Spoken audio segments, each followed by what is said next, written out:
And welcome to the show, Dr. David Klein of the Stages of Life Institute, our preferred provider of not only medical care, but also nutraceuticals, and they do some other cool stuff down there too, like some of you that feel great being in this Florida sunshine, but you want to look great. You want to get rid of the wrinkles. You want to get rid of those dark spots on your hand.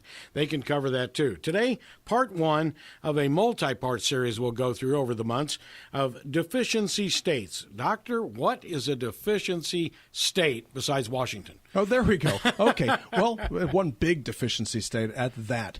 Well, what we have is a situation in life where we're really not designed to live much past about 24, 25 years of age. We're supposed to give birth at 10 or 11 and then die.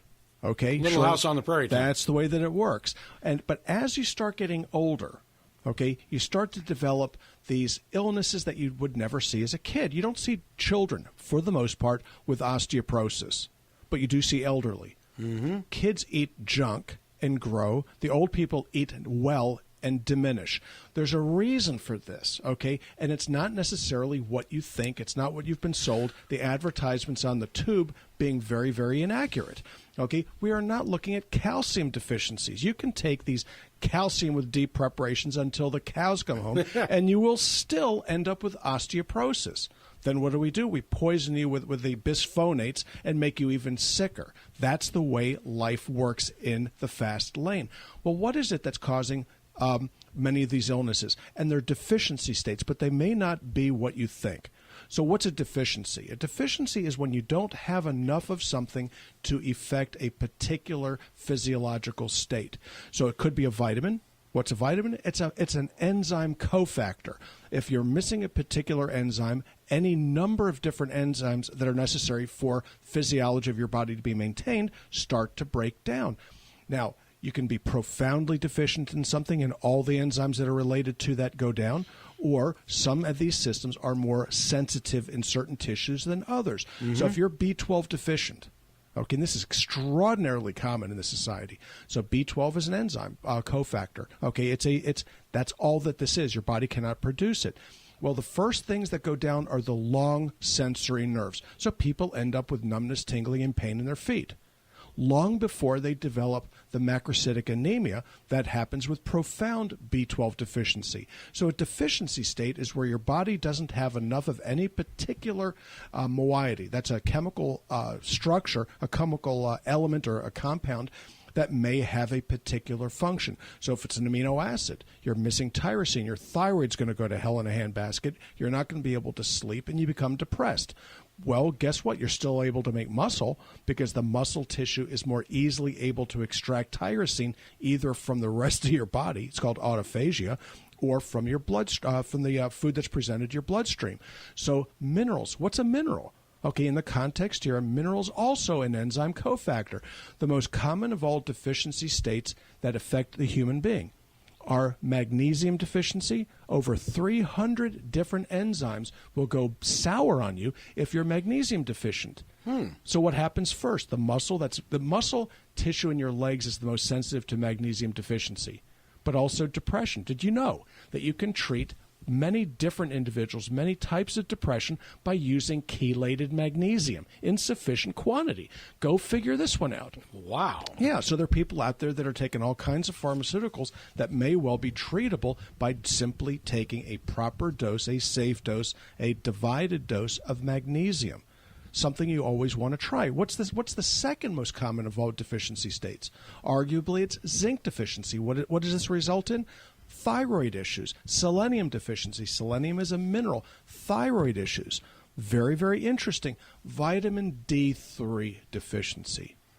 Wow, this one is very, very cool. Vitamin D. Go figure. Well, gee, doc, that's a lipid-soluble, it's an oil-soluble vitamin. Well, news alert. Okay, one, it's not a vitamin. It's a hormone. Vitamin D is not and never was a vitamin. It was mislabeled because the people that discovered it really didn't know what they were looking at. Okay, no harm, no foul, except for the fact that there is harm and there was a foul. But vitamin D3 is a pro-hormone. It is not and never has had a toxic level. So in other words, the old G400 IUs is the safest you can take because that's the recommended daily allowance, which we thought and pulled that number right out of thin air for 21-year-old Harvard males. Okay, let's see. Bostonians, male, 21. Does that include you? And the answer is probably not.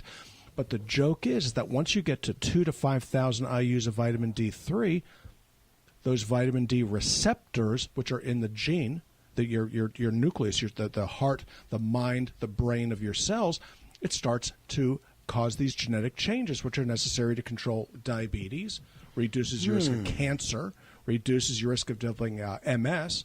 Very, very interesting. Vitamin D deficiency is extraordinarily common here in sunny Florida. Why do you suppose?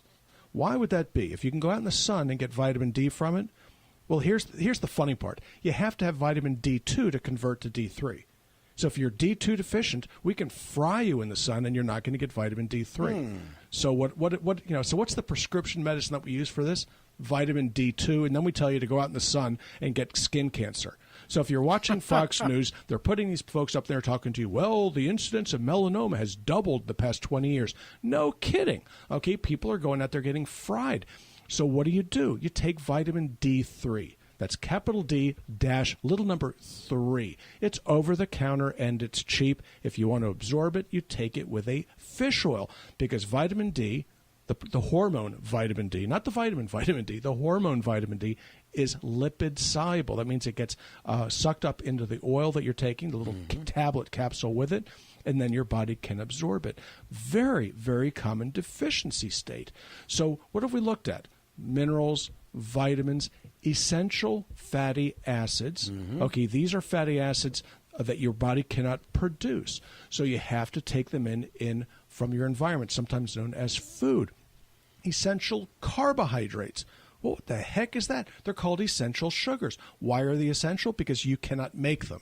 Okay, they're essential for your survival. What do these things do? They're necessary for cell-to-cell recognition, sometimes known as your immune system.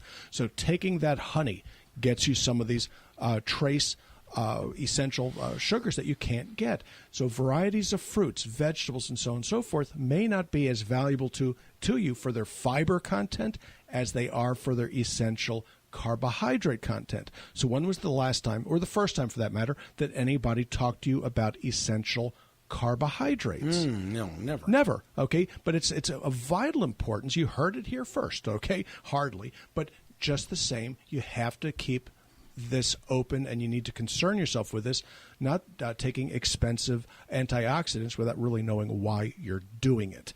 Okay, what else are we looking at? So now we've got vitamins, minerals, essential fatty acids, essential carbohydrates. What about amino acids? You talk to the weightlifters. They're out there sucking down these cans of amino acids because they think it's going to make them bigger and bulkier. An amino acid is a building block for protein. Okay, that's not just the protein that's in muscle, but also the protein that's structural with regards to the cells, bone, and everything else. When the body is presented with this protein, this amino acids, and it's in excess of what it needs, what does your body do with it? Converts it into energy. It burns it. It might as well burn it like cordwood. So when you're when you're taking in these amino acids, your best bet is to consume a balanced amino acid product that more mimics mammalian physiology and anatomy than it does anything else. What does that mean? Get something made from animal. My preferred amino acids made from whey. That's spelled W-H-E-Y. Why? Whey is a milk product. Okay, it's essential for the calf to grow and develop. And guess what? It's not that different from what your mama gave you. And this is a whole lot closer to you than soy protein, which is poison. Ooh. Pea protein, pumpkin, rice, or anything else. Because the last time I checked, we're more similar to a cow than we are to a pea. Okay, I mean, you can at least hold a conversation with a cow. So in any event, these are the common types of deficiencies. In later editions, we're going to start specializing. What happens when you have a B complex deficiency? Which of the 50 different B vitamins, all of which are different and non-interchangeable? What's the difference between scurvy, which is a vitamin C issue, beriberi, pellagra, and so on and so forth? These are all common worldwide, we do see them here in the United States, especially when people are on these goofy diets where you're going to lose a bajillion pounds in just a handful of days as long as you pay a lot of money up front. All right, very good. And this series will be going on at least 1 or 2 issues a week. And Robin, how do we become more familiar with the stages of life? Well, you can give us a call at 407-679-3337. You can also look at us on the web at stagesoflife.net and on Facebook at Stages of Life Medical Institute. Our office hours are Monday through Thursday from 8 to 5, and our health store is open during those office hours, and we invite you to come in and see what we have on our shelves. We certainly thank Robin and Dr. David Klein of giving their time and their expertise to the Rob Newton Resource Hour. Rob Newton Resource